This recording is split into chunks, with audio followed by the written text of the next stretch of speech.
ലോകമെമ്പാടും ഈ സമയത്ത് ഗ്രേസ് കമ്മ്യൂണിറ്റി TV എന്ന വെബ്സൈറ്റിലൂടെയും Jai Hind channel, Kuttanad cable vision, അങ്ങനെയുള്ള പല ടെലിവിഷൻ ചാനലുകളിലൂടെയും ഞങ്ങളെ വീക്ഷിക്കുന്നവരെ യേശുക്രിസ്തുവിന്റെ നാമത്തിൽ വന്ദനം ചെയ്യുന്നു. നിങ്ങളുടെ സമീപത്ത് വന്ന് നിങ്ങളെ ശുശ്രൂഷിക്കുവാൻ കർത്താവ് ഒരുക്കിയ കർത്താവിൻ്റെ വലിയ കൃപയ്ക്കായിട്ട് നന്ദി പറയുന്നു.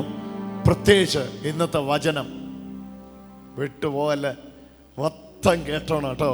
അതിൻ്റെ അകത്ത് വലിയ ജീവനുണ്ട്. പെട്ടെന്ന് നമുക്ക് വരാം. പത്രോസ്ലീഹ എഴുതിയ ലേഖനത്തിൻ്റെ 4-ാം അധ്യായത്തിൻ്റെ വാക്യത്തിലേക്ക് വന്നാട്ടെ. പത്രോസ്ലീഹ എഴുതിയ ലേഖനം 4-ാമത്തെ അധ്യായത്തിൻ്റെ 6-ാമത്തെ വാക്യം, 5-6 വാക്യങ്ങൾ നമ്മൾ വായിക്കാൻ പോവുകയാണ്. 1 പത്രോസ്ലീഹ എഴുതിയ 1-ാം ലേഖനം 4-ാമത്തെ അധ്യായത്തിൻ്റെ 5-6 വാക്യങ്ങൾ. ജീവികളെയും മരിച്ചവരെയും ന്യായം വിധിപ്പാൻ ഒരുങ്ങിയിരിക്കുന്നവന് അവർ കണക്ക് ബോധിപ്പിക്കേണ്ടി വരും. 6-ാമത്തെ വാക്യമാണ് പ്രധാനമായിട്ട് നമ്മൾ ഇന്ന് എടുക്കുന്നത്. 6-ാമത്തെ വാക്യം നോക്കിയാട്ടെ. ഇതിനായിട്ടല്ലോ മരിച്ചവരോടും സുവിശേഷം അറിയിച്ചത്, അവർ ജഡസംബന്ധമായി മനുഷ്യരെ പോലെ വിധിക്കപ്പെടുകയും ആത്മസംബന്ധമായി ദൈവത്തിനൊത്തവണ്ണം ജീവിക്കുകയും ചെയ്യേണ്ടതിന് തന്നെ. എന്ന അനുഗ്രഹീത വാക്യമാണ് അത്. ഒന്നൊന്ന് കേട്ടാട്ടെ. ഇവിടെ പത്രോസ്ലീഹ പരിശുദ്ധാത്മാവിൽ എഴുതുമ്പോൾ ഒരു വലിയ ആശയത്തെ ഇവിടെ നമ്മുടെ ഇടയിലേക്ക് കൊണ്ടുവരുവാനായിട്ട് താല്പര്യപ്പെടുകയാണ്. ഇതിനായിട്ടല്ലോ, ഹല്ലേലൂയ, ഇതിനായിട്ടല്ലോ മനുഷ്യരോട് സുവിശേഷം അറിയിച്ചത്. എന്തിനായിട്ടാണ് മരിച്ച മനുഷ്യരോട് സുവിശേഷം അറിയിച്ചത്? ഹല്ലേലൂയ. നിങ്ങൾ 6-ാമത്തെ വാക്യം നോക്കിക്കേ. ഇതിനായിട്ടല്ലോ മരിച്ചവരോട് സുവിശേഷം അറിയിച്ചത്. എന്തിനായിട്ടാണ് മരിച്ചവരോടും കൂടെ പോയിട്ട് സുവിശേഷം അറിയിച്ചത്? അവർ ജഡസംബന്ധമായി മനുഷ്യരെ പോലെ വിധിക്കപ്പെടുകയും ആത്മാവ് സംബന്ധമായി ദൈവത്തിനൊത്തവണ്ണം ജീവിക്കുകയും ചെയ്യേണ്ടതിന് വേണ്ടിയാണ് അവരോട്, മരിച്ചവരോട് പോലും സുവിശേഷം അറിയിച്ചത്. സുവിശേഷം കേൾക്കുമ്പോൾ എന്താണ് യഥാർത്ഥ സുവിശേഷത്തിൽ സംഭവിക്കുന്നത് എന്നറിയാതിരിക്കരുത്. പത്രോസ്ലീഹ ഇവിടെ മരിച്ചവരോട് പോലും, ഹല്ലേലൂയ, സുവിശേഷം അറിയിച്ചതിൻ്റെ ഉദ്ദേശം എന്താന്ന് പറയുമ്പോഴാണ് ഈ വലിയ മർമ്മം വെളിപ്പെടുത്തിയത്. ആ മരിച്ചവരോട് പോലും സുവിശേഷം അറിയിച്ചത് എന്തിനാണ്? അതിൻ്റെ 2-ാം ഭാഗത്തിൽ അതുകൊണ്ട് ജഡസംബന്ധമായി മനുഷ്യരെ പോലെ വിധിക്കപ്പെടുകയും ആത്മസംബന്ധമായി ദൈവത്തിനൊത്തവണ്ണം, ദൈവത്തിനൊത്തവണ്ണം ജീവിക്കുകയും ചെയ്യേണ്ടതിന് തന്നെ. ആ വാക്യത്തിന് അടിവര ഇട്ട് നോക്കിക്കേ. ജീവിക്കുകയും ചെയ്യേണ്ടതിന് തന്നെ. സുവിശേഷം അറിയിക്കുന്നതിലൂടെ ദൈവത്തിനൊത്തവണ്ണം, ദൈവത്തെ പോലെ ജീവിക്കുന്ന ഒരു സ്റ്റാൻഡേർഡിലേക്കാണ് സുവിശേഷം നമ്മെ എത്തിക്കുന്നത്. ആരായിരുന്നു ഈ മരിച്ചവർ? ഈ മരിച്ചവരോട് എങ്ങനെയായിരുന്നു സുവിശേഷം അറിയിച്ചത്? എപ്പോഴായിരുന്നു സുവിശേഷം അറിയിച്ചത്? അതെല്ലാം ഈ വാക്യത്തിനകത്തെ ചോദ്യങ്ങളാണ്. ഒരധ്യായം പുറകിലോട്ടൊന്ന് മറിച്ച് 3-ാമത്തെ അധ്യായത്തിലേക്ക് ഒന്ന് വന്നേ. 3-ാമത്തെ അധ്യായത്തിൻ്റെ 3-4 വാക്യങ്ങൾ നമുക്ക് എടുക്കാം.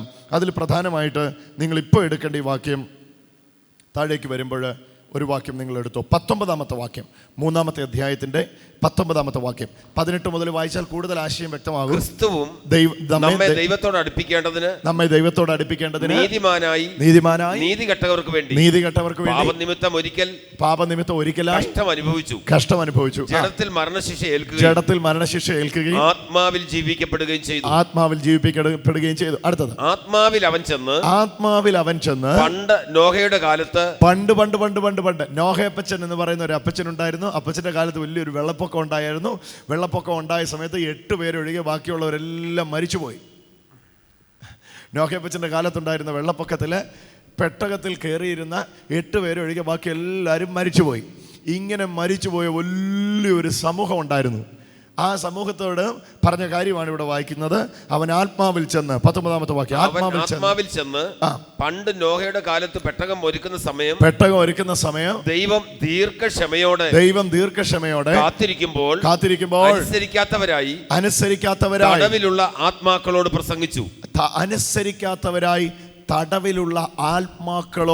പ്രസംഗിച്ചു. ആ പെട്ടകത്തിൽ അല്പജനം, അല്പജനം എന്ന് വെച്ചാൽ 8 പേർ വെള്ളത്തിൽ കൂടി രക്ഷ പ്രാപിച്ചു. പെട്ടകത്തിൽ 8 പേരൊഴികെ ബാക്കിയുള്ളവരെല്ലാവരും മരിച്ചുപോയി. പക്ഷേ ഇവിടെ ഒരു വലിയ വാക്യം എഴുതിയിരിക്കുകയാണ്.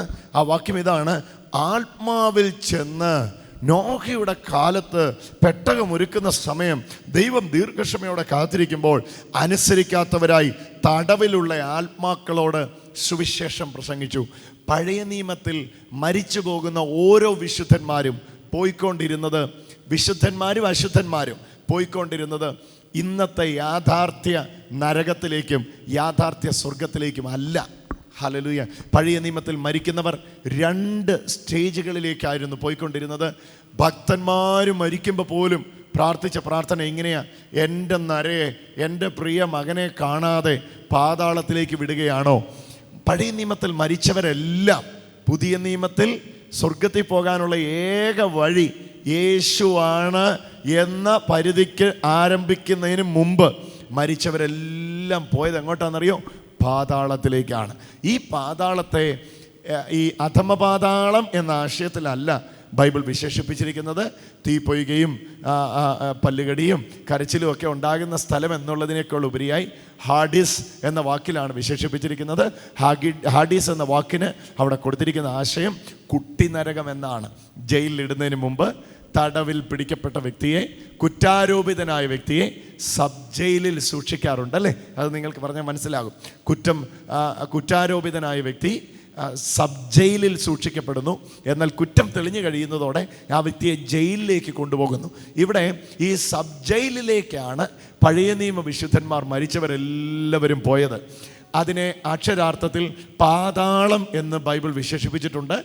ആ പാതാളത്തിലാണ് നമ്മുടെ കർത്താവായ യേശു പോയി സുവിശേഷം പ്രസംഗിച്ചത്. മറിയയുടെ മുമ്പിൽ പ്രത്യക്ഷപ്പെടുന്ന, അറിയാലോ ആ സാഹചര്യം. മറിയയുടെ മുമ്പിൽ യേശു പ്രത്യക്ഷപ്പെടുന്ന ആ ഒരു ടൈമിൽ നീ ഒരുക്കി വെച്ച സുഗന്ധവ്യഞ്ജനങ്ങളുമായി മറിയ കർത്താവിൻ്റെ ശരീരത്തെ കാണുവാൻ കല്ലറയിൽ വരുന്ന സമയത്ത് യേശു പ്രത്യക്ഷനായിട്ട് യേശു മറിയോട് പറയുന്നൊരു പദമുണ്ട്: എന്നെ തുടരുത്, ഞാൻ ഇതുവരെയും പിതാവിൻ്റെ അടുക്കൽ പോയിട്ടില്ല. കല്ലറയിൽ ആളില്ല. കല്ലറയിൽ ആളെ കാണാഞ്ഞപ്പോഴാണല്ലോ മറിയ അന്വേഷണം ആരംഭിച്ചേ. അപ്പോഴാണ് തോട്ടത്തിൻ്റെ സമീപത്ത് ഒരു മനുഷ്യൻ സംസാരിക്കുന്നതായിട്ട് കണ്ടത്. തോട്ടക്കാരനായിരിക്കുമെന്ന് നിരൂപിച്ചിട്ട് മറിയ ആ മനുഷ്യനോട് പറഞ്ഞു, അവനെ എവിടെ വെച്ചു എന്ന് പറ, ഞാൻ അവനെ എടുത്തുകൊണ്ട് പോട്ടെ എന്ന് പറഞ്ഞു. നിങ്ങൾക്ക് ആ സാഹചര്യം അറിയാവുന്നതാണ്. തോട്ടക്കാരനല്ലായിരുന്നു അത്, ഉയർത്തെഴുന്നേറ്റ യേശു ആയിരുന്നു അത്. പക്ഷേ യേശു ആ സമയത്ത് പിതാവിൻ്റെ അടുക്കൽ പോയിട്ടില്ലായിരുന്നു. ഉയർത്തെഴുന്നേറ്റു, പക്ഷെ പിതാവിൻ്റെ അടുക്കൽ പോയിട്ടില്ലായിരുന്നു. പിന്നെ എപ്പോഴാണ്? തൊട്ടടുത്ത വാക്യങ്ങളിൽ നിങ്ങൾക്ക് വായിക്കുമ്പോഴറിയാം. മുറി അടച്ചിരിക്കുമ്പോൾ അടച്ചിട്ട മുറിക്കകത്ത് യേശു പ്രത്യക്ഷനായി തോമസിനോട് പറയുന്നുണ്ട്: എൻ്റെ വിലാപ്പുറത്ത് നിൻ്റെ കൈയൊന്നിട്ടേ, നീ എൻ്റെ ആണിപ്പഴുതേറ്റ കരങ്ങൾ നീ ഒന്ന് കണ്ടേ, എന്നെ നീ ഒന്ന് തൊട്ടേ, തൊട്ട് തന്നെ അറിയാൻ പറയുന്നുണ്ട്. അപ്പം മറിയോട് പറയുന്നു തൊടരുത്, ഞാൻ പിതാവിൻ്റെ അടുക്കൽ പോയിട്ടില്ല. തോമസിനോട് പറയുന്നു വിലാപ്പുറത്ത് ആ കൈ വേണേ ഇട്ടോ, അല്ലെങ്കിൽ എൻ്റെ ആണി പഴുതേറ്റ ആ കൈകൾ നീ കണ്ടോ എന്ന് ചോദിക്കുന്നു. അപ്പോൾ ഇതിനിടയിൽ ഉള്ള ഒരു സമയത്തെ, അല്ലെങ്കിൽ യേശുവിൻ്റെ മരണത്തിൽ ഉള്ള ഒരു സമയത്തെ വിശേഷിപ്പിക്കാൻ കഴിയുന്ന കാര്യം ഇങ്ങനെയാണ്: പഴയ നിയമ വിശുദ്ധന്മാർ മരിക്കുന്നവരെല്ലാവരും പാതാളത്തിൽ യേശുവിൻ്റെ മരണം കാത്ത് വിശ്രമിക്കുകയായിരുന്നു. ഈ പാതാളത്തിൽ വിശ്രമിച്ചവരെ പാതാളത്തിൻ്റെ അധിപതിയായിരുന്ന സാത്താൻ തടഞ്ഞു വെച്ചിരുന്നു. അതുകൊണ്ടാണ് യേശു പാതാളത്തിൽ പോയി സുവിശേഷം പ്രസംഗിച്ച് വിശ്വസിച്ചവരുടെ ആത്മാക്കളുമായി യേശു സ്വർഗത്തിലേക്ക് കരേറിപ്പോയത്. കരങ്ങൾ അടിച്ചുകൊണ്ട് യേശുവിന് മഹത്വം കൊടുത്താണ്. ഹല്ലേലൂയ. അപ്പോൾ പഴയ നിയമ വിശുദ്ധന്മാർ മരിച്ചവർ പോലും സുവിശേഷത്താലാണ് ദൈവത്തിൻ്റെ അടുക്കൽ എത്തണമെന്ന് ദൈവം ആഗ്രഹിച്ചിരുന്നത്. നിങ്ങൾക്ക് ആ ചിത്രം ഒരുപാട് ഇപ്പോൾ വിശദീകരിച്ചാൽ ഈ പറയുന്ന ആശയത്തിലേക്ക് എനിക്ക് വരുവാനായിട്ട് കഴിയുകയില്ല. അപ്പം 3-ാം അധ്യായത്തിൽ ഈ ഒരു സംഭവം പത്രോസ്ലീഹ വിശദീകരിക്കുവാൻ ആരംഭിച്ചിട്ടാണ് 4-ാം അധ്യായത്തിൽ ഈ പ്രധാന ആശയത്തെ വിശദീകരിക്കുവാനായിട്ട് ശ്രമിക്കുന്നത്. 3-ാം അധ്യായത്തിൽ നോഹയപ്പച്ചൻ്റെ കാലത്ത്, പെട്ടകം ഒരുക്കുന്ന കാലത്ത് ദൈവം ദീർഘക്ഷമയോടെ ഇരുന്നു.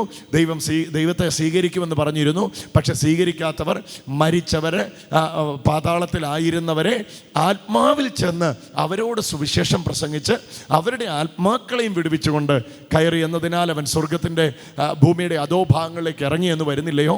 കയറി എന്നതിനാൽ അവൻ ഭൂമിയുടെ അധോഭാഗങ്ങളിലേക്ക് ഇറങ്ങി എന്ന് വരുന്നില്ലയോ? ശ്രദ്ധിച്ച് കേൾക്ക്. കയറി എന്നതിനാൽ കയറണമെങ്കിൽ ഇറങ്ങണ്ടേന്ന്. ഹലോ, താഴെ ഇറങ്ങിയോണ്ടല്ലേ മേളിലോട്ട് കയറിയെന്ന്. കയറി എന്നതിനാൽ അവൻ ഭൂമിയുടെ അധോ ഭാഗങ്ങളിലേക്ക് ഇറങ്ങി എന്ന് വരുന്നില്ലയോ? അവനെന്ന് വിശേഷിപ്പിച്ചിരിക്കുന്ന യേശുവിനെയാണ്. യേശു കയറി എന്ന് പറയണമെങ്കിൽ യേശു ഇറങ്ങിയിട്ടുണ്ടാകണമല്ലോ. ഇറങ്ങിയോണ്ടാണല്ലോ അവിടുന്ന് കയറേണ്ടി വന്നത്. ഇറങ്ങിയത് എങ്ങോട്ടാണ്? എഫേസ് ലേഖനത്തിൽ പൗലോസ് പറയുന്നു, ഭൂമിയുടെ അധോ ഭാഗങ്ങളിലേക്ക്. കയറി എന്ന് പറയേണ്ടതിന് ഭൂമിയുടെ അധോ ഭാഗങ്ങളിലേക്ക് ഇറങ്ങി എന്ന് പറയില്ലയോ? ഇറങ്ങിയവൻ സകലത്തെയും നിറയ്ക്കേണ്ടതിന് സ്വർഗത്തിന് മീതെ കയറിയവനുമാകുന്നു. കണ്ടോ? അപ്പോൾ അവൻ അധമപാതാളത്തിൽ അല്ലെങ്കിൽ പാതാള പ്രതീസയിൽ തടവ് പുള്ളികളായിരുന്ന കുറ്റാരോപിതരായിരുന്നവരുടെ ആത്മാക്കളെ വിടുവിക്കുവാൻ വേണ്ടി ഭൂമിയുടെ അധോ ഭാഗങ്ങളിലേക്ക് അവൻ ഇറങ്ങി വിശ്വസിച്ചവരുടെ ആത്മാക്കളുമായി അവിടുന്ന് ഉയർത്തെഴുന്നേറ്റ് സ്വർഗത്തിലേക്ക് പോയി. ഈ ഒരു സാഹചര്യം നിങ്ങളുടെ മുമ്പിൽ നിൽക്കട്ടെ. എന്നിട്ട് 4-ാം അധ്യായത്തിലേക്ക് ഒന്ന് വന്നാട്ടെ. 4-ാം അധ്യായത്തിന്റെ വാക്യത്തിലേക്ക് നമുക്ക് വരാം. മരിച്ചവരോട് സുവിശേഷം അറിയിച്ചത്. എന്തിനാണ് മരിച്ചവരോടും സുവിശേഷം അറിയിച്ചത്? മരിച്ചവർക്ക് ഇനി എന്നാ സുവിശേഷമാ കേൾക്കണ്ടേ? മരിച്ചവർ ഇനി സുവിശേഷം അറിഞ്ഞിട്ട് എന്നാ കാര്യം? ഇതിനായിട്ടാണ്. ഏതിനായിട്ടാണ്? വായിച്ചോ. അവർ ജഡസംബന്ധമായി മനുഷ്യരെ പോലെ വിധിക്കപ്പെടുകയും. ഇച്ചിരുടെ അതൊന്ന് വിശദീകരിക്കേണ്ടിയിരിക്കുന്നു. കാരണം ഇവിടെ 2 ജനതയെയാണ് പത്രോസ് ലേഖനം നിർത്തി വിശദീകരിക്കുന്നത്. ഒന്ന് 3-ാം അധ്യായത്തിൽ തുടങ്ങിയതായത്, എനിക്ക് തോന്നുന്നു 2-ാം അധ്യായത്തിൻ്റെ 12-ാം വാക്യത്തിൽ തുടങ്ങിയതായത്. ഇത് 5 അധ്യായം വരെയുണ്ട്. നിങ്ങൾക്കത് തുടർമാനമായിട്ട് വായിച്ചാൽ മനസ്സിലാവും. ജീവിക്കുന്നവരും മരിച്ചവരും. ഈ ഒരു വേർതിരിച്ചുള്ള പഠനം പത്രോസ് ലേഖയുടെ ലേഖനത്തിൽ തന്നെ 12 ഇടത്തുണ്ട്. അടിവരയിട്ട് നിങ്ങൾക്ക് പഠിക്കുവാൻ താല്പര്യമുണ്ടെങ്കിൽ പിന്നത്തേതിൽ പഠിക്കാൻ വേണ്ടി ഞാൻ വിടുകയാണ്. ജീവിച്ചിരിക്കുന്നവർ, മരിച്ചവർ, ജീവിച്ചിരിക്കുന്നവർ. അപ്പം മരിച്ചവർക്ക് വേണ്ടി സംഭവിച്ചത് എന്ത്, ജീവിച്ചിരിക്കുന്നവർക്ക് വേണ്ടി സംഭവിച്ചത് എന്ത്? ഈ വിശദീകരണം നൽകുമ്പോഴാണ് മരിച്ചവർക്കും ജീവിച്ചിരിക്കുന്നവർക്കും ഒരുപോലെ കിട്ടിയ ഏറ്റവും പ്രധാനപ്പെട്ട ഒരു കാര്യം ഈ 4-ാം അധ്യായത്തിൽ കൊണ്ട് വിശദീകരിക്കുവാൻ അദ്ദേഹം ശ്രമിക്കുന്നത്. ഒന്ന് ആ 4-ാം അധ്യായത്തിന്റെ ആ വാക്യം ഒന്ന് എടുത്തോ. ഇതിനായിട്ടാണല്ലോ 6-ാമത്തെ വാക്യം. ഇതിനായിട്ടാണല്ലോ മരിച്ചവരോട് സുവിശേഷം അറിയിച്ചത്. അപ്പൊ ഒരു പ്രത്യേക പർട്ടിക്കുലർ കാര്യത്തിലേക്കാണ് പോയിന്റ് ഔട്ട് ചെയ്യുന്നത്. ഇതിനു വേണ്ടിയാണല്ലോ, ഫോർ ദിസ്, ഇതിനു വേണ്ടിയാണല്ലോ മരിച്ചവരോടും സുവിശേഷം അറിയിച്ചത്. അവർ ജഡസംബന്ധമായി മനുഷ്യരെ പോലെ വിധിക്കപ്പെടുകയും. കണ്ടോ? ജഡസംബന്ധമായി മരിച്ചവരാരും ജഡസംബന്ധരല്ല. മരിച്ചവരെല്ലാം ആത്മസംബന്ധരായിരിക്കുന്നു മരണത്തിലൂടെ. പക്ഷേ ജഡസംബന്ധമായി അവർ മനുഷ്യരെ പോലെ വിധിക്കപ്പെടുകയും ആത്മാവ് സംബന്ധമായി ദൈവത്തിനൊത്തവണ്ണം ജീവിപ്പിക്കുകയും ചെയ്യേണ്ടതിന് ഒത്തവണ്ണം തന്നെ. അപ്പൊ 2 കാര്യം ഇവിടെ ഈ മരിച്ചവർ ജീവിച്ചവർ എന്ന് പറയുമ്പോൾ അദ്ദേഹം വിവരിക്കുന്നു. ഒന്ന്, 2 പദം ഇവിടെ ഉണ്ട്. നിങ്ങൾ ശ്രദ്ധിച്ച് നോക്കിയാൽ അത് നിങ്ങൾ കാണാൻ കഴിയും. ജഡസംബന്ധം, ആത്മസംബന്ധം. കരമുയർത്തി എന്നോട് ചേർന്നൊന്ന് പറയാമോ? ജഡസംബന്ധം. This is very important. വളരെ പ്രധാനപ്പെട്ട ഒരു സന്ദേശമാണിത്. നിങ്ങൾ ആദ്യോടന്തം ഇത് കേട്ടോണം. ഇതിനകത്തുള്ള ഒരു വലിയ ജീവൻ ഇപ്പോൾ ഇതിനകത്ത് റിലീസാകാൻ പോവുക. കരമടിച്ചൊന്ന് യേശുവിന് മഹത്വം കൊടുത്തു. ഹല്ലേലൂയ. ജഡസംബന്ധം, ആത്മസംബന്ധം. ചേർന്ന് പറഞ്ഞേ, ജഡസംബന്ധം, ആത്മസംബന്ധം. ജഡത്തിലെ യേശു, ആത്മാവിലെ ക്രിസ്തു. ജഡത്തിൽ മരിച്ചവൻ, ആത്മാവിൽ നീതീകരിക്കപ്പെട്ടവൻ. ജഡത്തിൽ മരണം ആസ്വദിച്ചവൻ, ആത്മാവിൽ ഉയർത്തപ്പെട്ടവൻ. ഈ തരംതിരിച്ചുള്ള പഠനത്തിലാണ് ഈ വിഷയം വിശദീകരിക്കുന്നത്. ഇതിനായിട്ടല്ലോ മരിച്ചവരോട് സുവിശേഷം അറിയിച്ചത്. ഞാൻ ഈ വാക്യം പലവട്ടം വായിക്കുന്നത് നിങ്ങളുടെ ഉള്ളത്തിൽ എഴുതാൻ വേണ്ടിയാണ് കേട്ടോ. ഇതിനു വേണ്ടിയാണ് മരിച്ചവരോട് സുവിശേഷം അറിയിച്ചത്. അവർ ജഡസംബന്ധമായി മനുഷ്യരെ പോലെ വിധിക്കപ്പെടുകയും, മരിച്ചവരാണെങ്കിൽ കൂടെ ജഡസംബന്ധരായി മനുഷ്യരെ പോലെ വിധിക്കപ്പെടുകയും, അടുത്തത് ആത്മസംബന്ധമായി ദൈവത്തിനൊത്തവണ്ണം ജീവിക്കുകയും ചെയ്യേണ്ടതിന് തന്നെ. ഈ വിധിയുടെ കാര്യം, വിധി എന്നുള്ള പദം അവിടെ കണ്ടോ? മനുഷ്യരെ പോലെ വിധിക്കപ്പെടുകയും. ആ വിധിയുടെ കാര്യം 5-ാം വാക്യത്തിലുണ്ട്. അവിടെ എടുത്താൽ അത് പെട്ടെന്ന് മനസ്സിലാവും. 5-ാം വാക്യം. ജീവികളെയും മരിച്ചവരെയും ന്യായം വിധിപ്പാൻ ഒരുങ്ങിയിരിക്കുന്നവനും അവർ കണക്ക് ബോധിപ്പിക്കേണ്ടി വരും. അപ്പോൾ ഇവിടെ ഒരു വിഷയം വിശദീകരിച്ചിട്ടുണ്ട്. ഇച്ചിരിയുടെ മേളിൽ പോവാം. എൻ്റെ കൂടെ ഉണ്ടോ? ഒന്ന് മിണ്ടിക്ക്, ഒരു ഹല്ലേലൂയ പറഞ്ഞേ. കരം ഉയർത്തി വീശി ഒന്ന് കർത്താവിനെ സ്തുതിച്ചേ. ഓൾറൈറ്റ്, കുറച്ചുകൂടെ മേളിൽ പോക്കേ. കാമാർത്തികളിലും മോഹങ്ങളിലും വീഞ്ഞുകുടിയിലും വെറിക്കൂത്തുകളിലും മദ്യപാനത്തിലും ധർമ്മവിരുദ്ധമായ വിഗ്രഹ ആരാധനയിലും നടന്ന് ജാതികളുടെ ഇഷ്ടം പ്രവർത്തിച്ചുകൊണ്ട് കാലം പോക്കിയത് മതി. അങ്ങനെ ജീവിച്ചത് മതി. എന്നിട്ട് പറയാണ്, ഇവിടെ തൊട്ടേ അത് വായിച്ചാലേ അത് മനസ്സിലാക്കുകയുള്ളൂ. അതുകൊണ്ടാണ് ഞാൻ ആ മേളത്തെ വാക്യം വായിച്ചത്.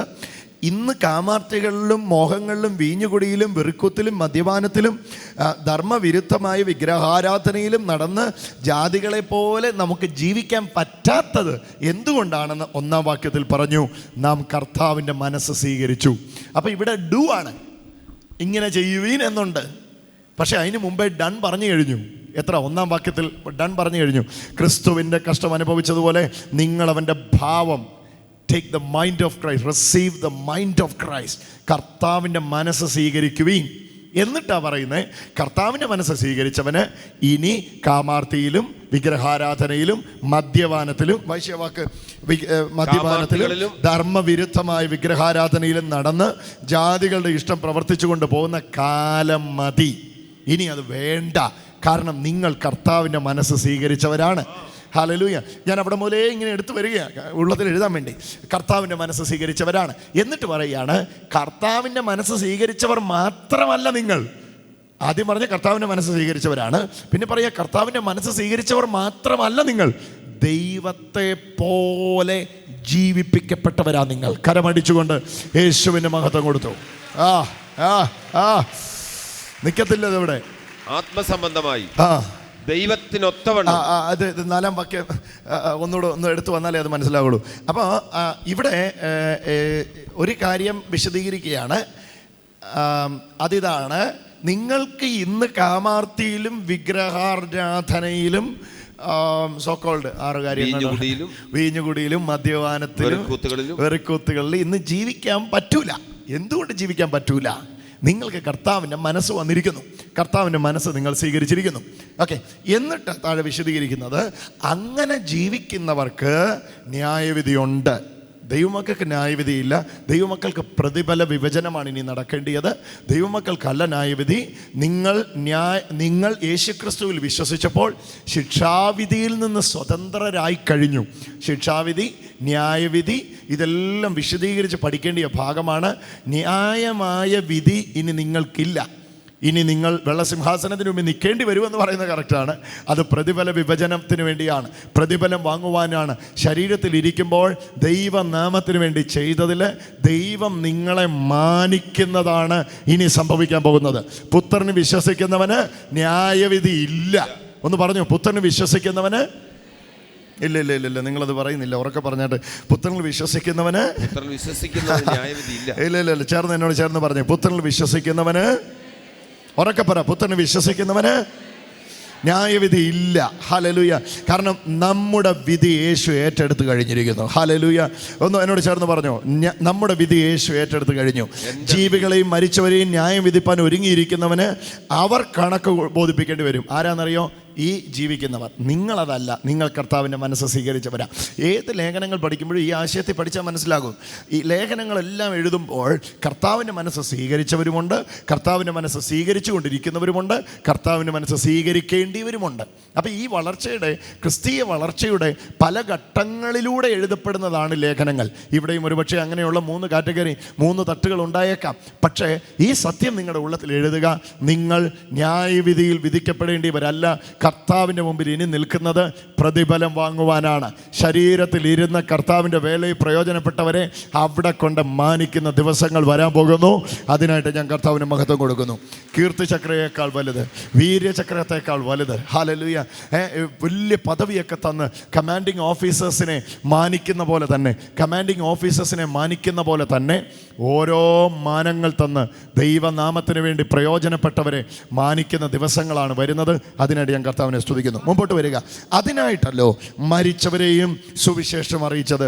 മരിച്ചവരെയും എന്ന പദത്തിൻ്റെ വാച്യാർത്ഥം, രണ്ടാമത്തെ അർത്ഥം ജീവിച്ചിരിക്കുന്നവരെയും. അപ്പം ഇങ്ങനെ നമുക്കത് വായിച്ചാൽ കൂടുതൽ മനസ്സിലാകും. ഇതിനു വേണ്ടിയാണ് ജീവിച്ചിരിക്കുന്നവരെയും മരിച്ചവരെയും സുവിശേഷം അറിയിച്ചത്. എന്തിനു വേണ്ടിയാ ജീവിച്ചിരിക്കുന്നവരെയും മരിച്ചിരിക്കുന്നവരെയും സുവിശേഷം അറിയിച്ചത്?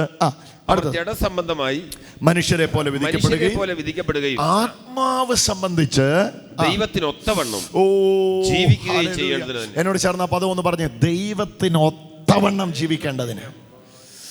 ഒന്ന് ഉറക്കെ പറഞ്ഞേ, കർത്താവിനൊത്തവണ്ണം ജീവിക്കേണ്ടതിന്. ഹല്ലേലൂയ, കർത്താവിനെ പോലെ ജീവിക്കേണ്ടതിന്. ആ പദം ഉറക്കെ പറഞ്ഞേ, യേശുവിനെ പോലെ. ഞാൻ അതിന്റെ ഇംഗ്ലീഷിലുള്ള വാക്യം ഒന്ന് വായിക്കാം. For this cause was the gospel preached also to them that are dead. Okay, gospel also need to preach to them that are dead. ഇനി അടുത്ത ഇംഗ്ലീഷിലെ പ്രയോഗം കണ്ടോട്ടെ. That they might be judged according to men in the flesh. ജഡത്തിൽ ഇരിക്കുന്ന മനുഷ്യരെ പോലെ തന്നെ അവരും ജഡ്ജഡ് ആകാൻ വേണ്ടി സുവിശേഷം അവരെ അറിയിക്കേണ്ടിയിരിക്കുന്നു. ഇനി അടുത്ത ഭാഗം. But live according to God in the spirit.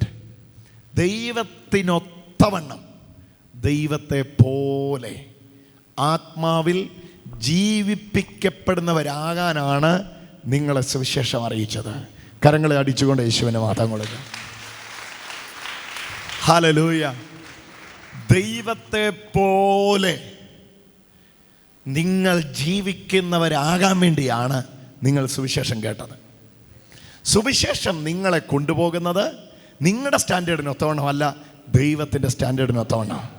സുവിശേഷം എൻ്റെ സ്റ്റാൻഡേർഡിനൊത്തവണ്ണം ഉള്ളതല്ല, സുവിശേഷം ദൈവത്തിൻ്റെ നിലവാരത്തിനൊത്തവണ്ണമാണ്. ആ സുവിശേഷത്തിൻ്റെ കേൾവിയാൽ ദൈവം എന്നെ എൻ്റെ നിലവാരത്തിൽ നിന്ന് തൻ്റെ നിലവാരത്തിലേക്ക് ഉയർത്തുന്നു. ആ വലിയ കൃപയ്ക്കായിട്ട് കരമടിച്ചുകൊണ്ട് ഒന്ന് കർത്താവിന് മഹത്വം കൊടുത്തു. ദൈവത്തെ പോലെ ഒന്ന് പറഞ്ഞു. ഒന്ന് വായിച്ചോ ജോസ് ബ്രദറെ. ഇതിനായിട്ടാണല്ലോ മരിച്ചവരോട് സുവിശേഷം അറിയിച്ചത്. അവർ ജഡസംബന്ധമായി ആത്മാവ് സംബന്ധമായി ദൈവത്തിനൊത്തവണ്ണം ജീവിക്കുകയും ചെയ്യും.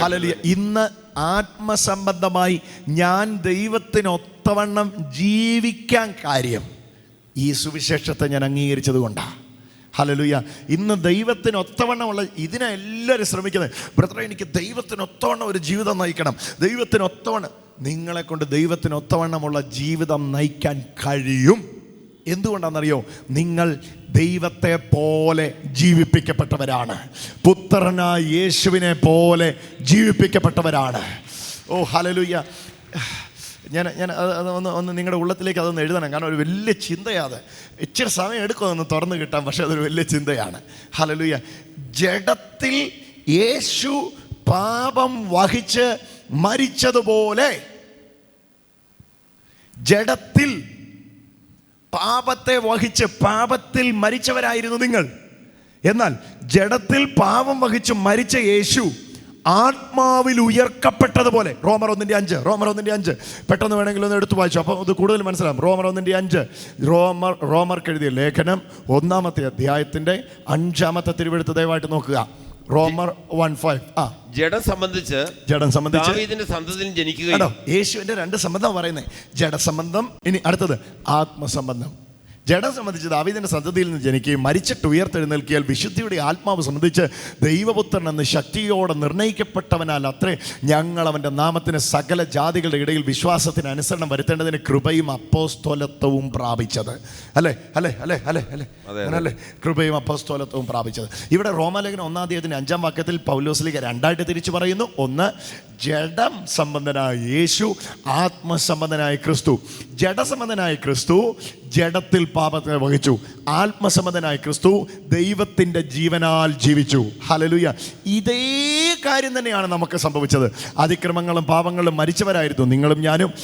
നിങ്ങളും ഞാനും ഉയർത്തെഴുന്നേറ്റ യേശുവിനെ വിശ്വസിച്ചപ്പോൾ, കരമടിച്ചൊന്ന് യേശുവിനെ മഹത്വം കൊടുത്തു.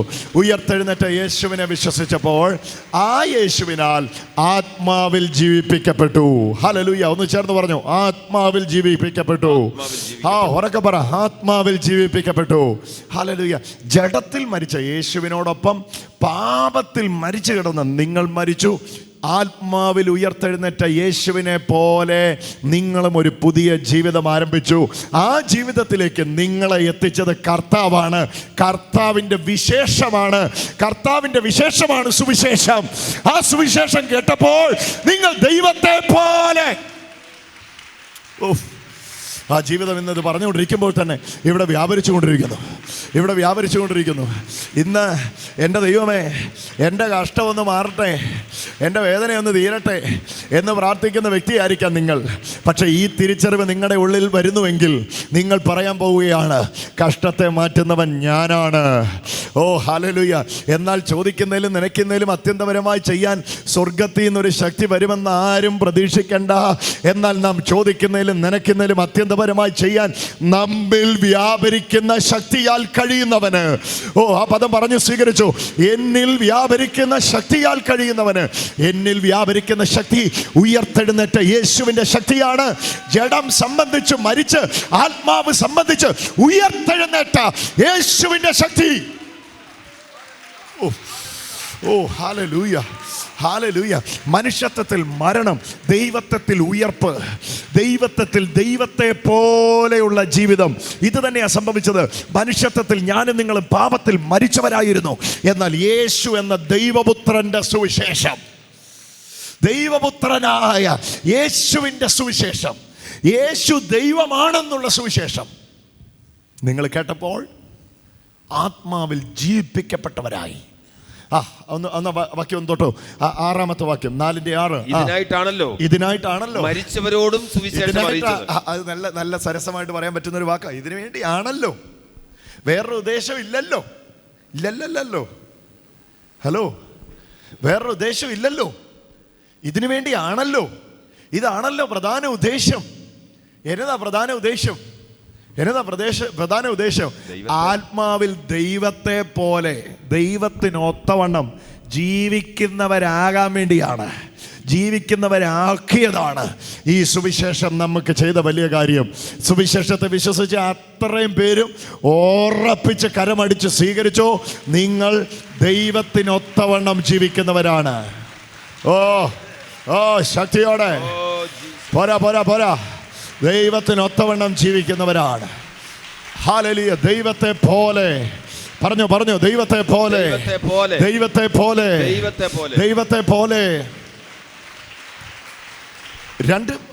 1 പത്രോസിന്റെ ലേഖനം 4-ാം അധ്യായത്തിന്റെ 6-ാം വാക്യത്തിന്റെ വലിയ അർത്ഥം നിങ്ങൾ മനസ്സിലാക്കാതിരിക്കരുത് പ്രിയമുള്ളവരെ. ഏദനിൽ പഴക്കച്ചവടക്കാരൻ്റെ വേഷത്തിൽ ഇഴഞ്ഞു വന്ന പഴയ പാമ്പ് പറ്റിച്ചത് എങ്ങനെയാന്ന്, എന്തു പറഞ്ഞാന്നറിയോ? ഇത് തിന്നാൽ നിങ്ങൾ ദൈവത്തെ പോലെ, അറിയാവുന്നവർ പറ, ഇത് തിന്നാൽ നിങ്ങൾ ദൈവത്തെ പോലെ ആകും.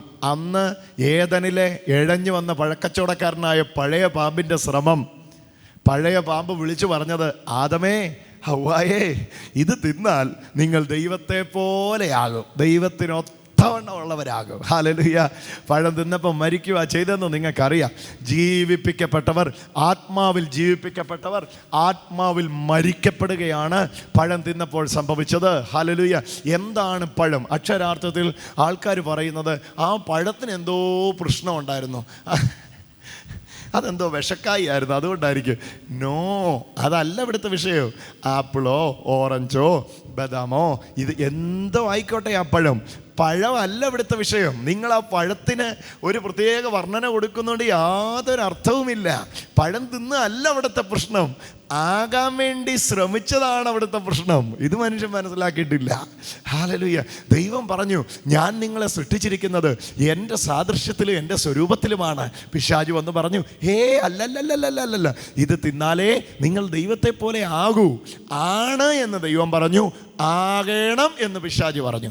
ആണ് എന്ന് ദൈവം പറഞ്ഞതിൽ നിന്നാണ് ആകേണം എന്ന് സാത്താൻ പറഞ്ഞതിലേക്ക് വീണത്.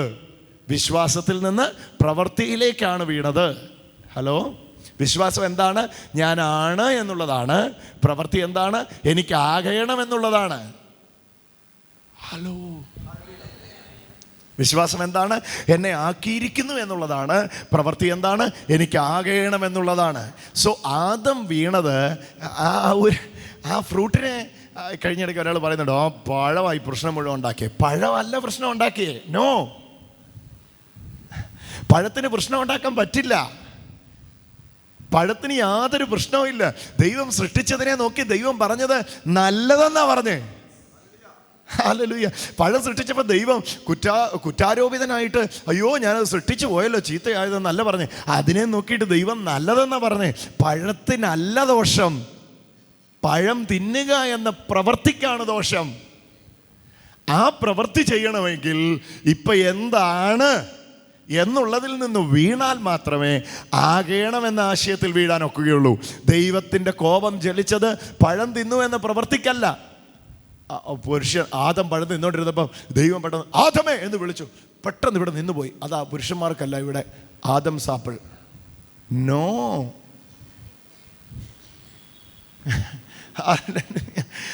അതല്ല അതിൻ്റെ ആശയം. പഴം തിന്നതിനിടയ്ക്ക് ആദമേ നീ എവിടെ എന്ന് പെട്ടെന്ന് ദൈവം വിളിച്ചു. ആദം പിടിച്ചു നിർത്തി. അതാണ് ഇവിടെ ആദം സാപ്പിളായിട്ട് പുരുഷന്മാർക്കുള്ള. ഹവ്വയ്ക്ക് ഒരു പ്രശ്നമില്ല, ആദ്യം പുള്ളിക്കാർ തിന്നിട്ട് പോയായിരുന്നു. എന്ന് നോക്കിയേ, സ്ത്രീകൾക്ക് ഒരുപക്ഷെ അത് പ്രത്യക്ഷമായി കാണാനില്ലെങ്കിൽ ഇവിടെ നിങ്ങൾക്കൊക്കെ തള്ളിനിപ്പുണ്ടാവും. മിക്കവാറും പുരുഷന്മാർക്ക് തള്ളിനിപ്പുണ്ടാവും. എന്നാ പറഞ്ഞതിൻ്റെ അർത്ഥം? ഇതല്ല അവിടെ സംഭവിച്ചത്. ആ പഴമല്ല പ്രശ്നം. നമ്മളെല്ലാവരും പറയുന്നത് ആ പഴം കൊണ്ടോ ഞാൻ വെട്ടി നുറക്കിയാനെ. പഴമല്ല പ്രശ്നം, ആ പഴം തിന്നണമെന്ന ആറ്റിറ്റ്യൂഡാണ് പ്രശ്നം. ചെയ്താവുക എന്ന ശ്രമമാണ് വീഴ്ചയുടെ കാരണം. ദൈവം പറയുന്നു നീ ആണ്, തുടരുക. പിശാചി എന്ന് പറഞ്ഞ ആയിട്ടില്ല, ചെയ്താകണം.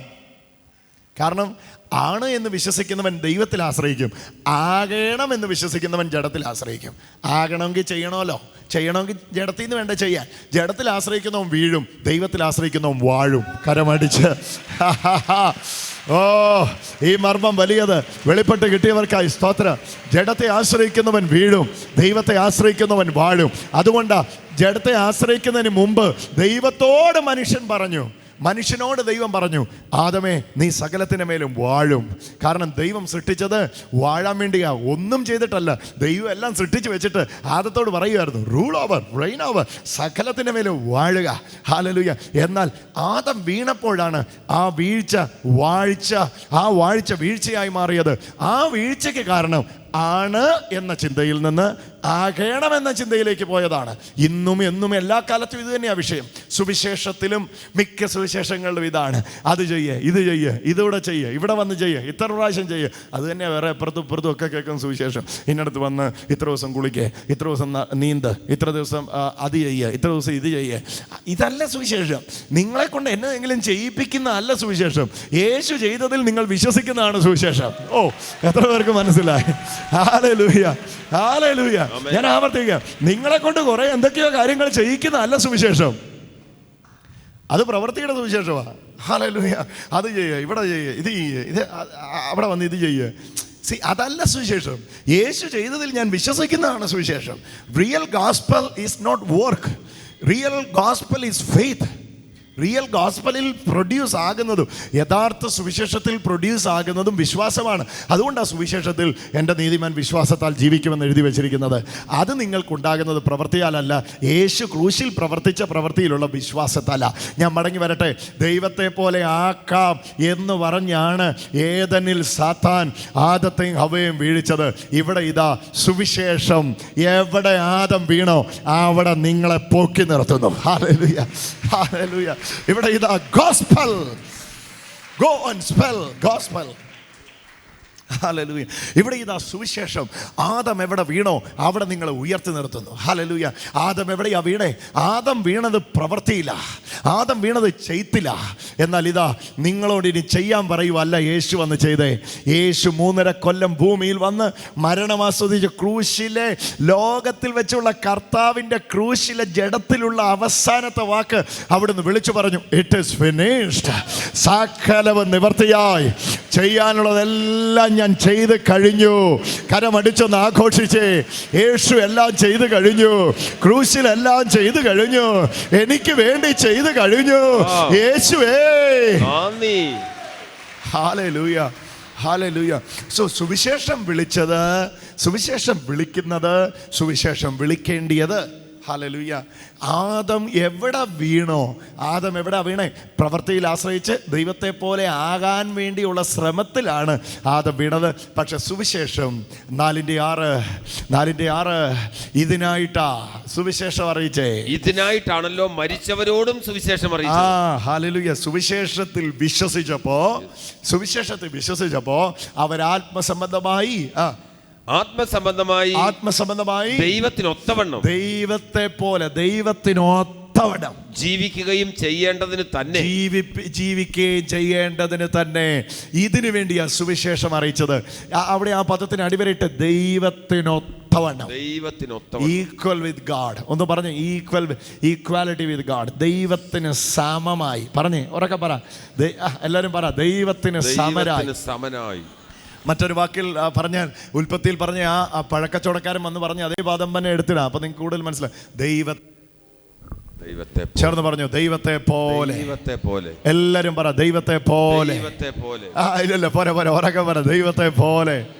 അവർ ദൈവത്തെ പോലെ, ഞാൻ ദൈവത്തെ പോലെ. ഏദനിൽ എന്തായിരുന്നു വിഷയം? അറിയാവുന്നവർക്കറിയാം. ഏദനിലെ വിഷയം ദൈവത്തെ പോലെ ആകാൻ വേണ്ടിയുള്ള ശ്രമമായിരുന്നു. സുവിശേഷം ദൈവത്തെ പോലെ ആകാൻ വേണ്ടിയുള്ള ശ്രമമല്ല, ദൈവത്തെ പോലെ ആക്കിയത് കൊണ്ട് അവിടെ നിന്നുകൊണ്ടുള്ള പ്രവൃത്തിയാ സുവിശേഷം. ഞാൻ ആവർത്തിക്കാം, സുവിശേഷം ദൈവത്തെ പോലെ ആക്കാൻ വേണ്ടിയുള്ള ശ്രമമല്ല, ദൈവത്തെ പോലെ വിശ്വസിക്കുന്നവനെ ആക്കിയിട്ട് ദൈവത്തെ പോലെ ആയവൻ ആ ദൈവീകതയെ ഓപ്പറേറ്റ് ചെയ്യുന്നതാണ് യഥാർത്ഥ സുവിശേഷത്തിലെ ജീവിതം, യേശുവിലുള്ള ജീവിതം. ഓ, എത്ര പേർക്കത് മനസ്സിലായി? കരം അടിച്ചൊന്ന് യേശുവിന് നന്ദി പറഞ്ഞു. ഹല്ലേലൂയ.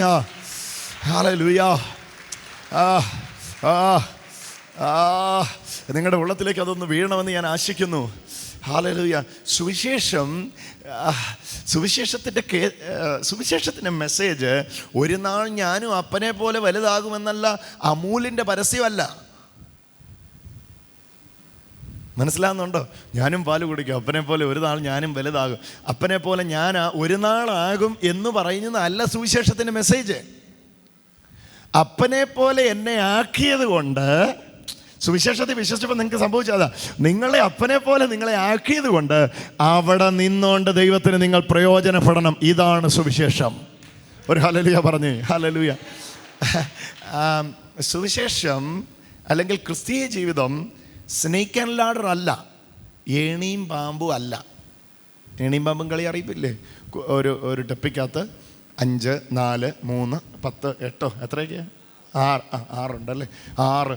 നിതീഷ് പറഞ്ഞ 6 ഉണ്ട്. അതിനി 6 പറഞ്ഞില്ലെങ്കിൽ 6 ഇങ്ങനെ എഴുതപ്പെട്ടിരിക്കുന്ന ആ കട്ട ഓർമ്മയില്ലേ? കട്ട വരണിക്കകത്തിട്ട് കുലുക്കിയിട്ട് എടുത്തിട്ടിട്ട് 5 മുമ്പോട്ട് പോകുമ്പോൾ 57 പാമ്പ് വിഴുങ്ങി 3 പോയി കിടന്നു. പിന്നെയും ഉരുട്ടി 48 48 മൂർക്കം വിഴുങ്ങി 2 പോയി കിടക്കും. ഹല്ലേലൂയ.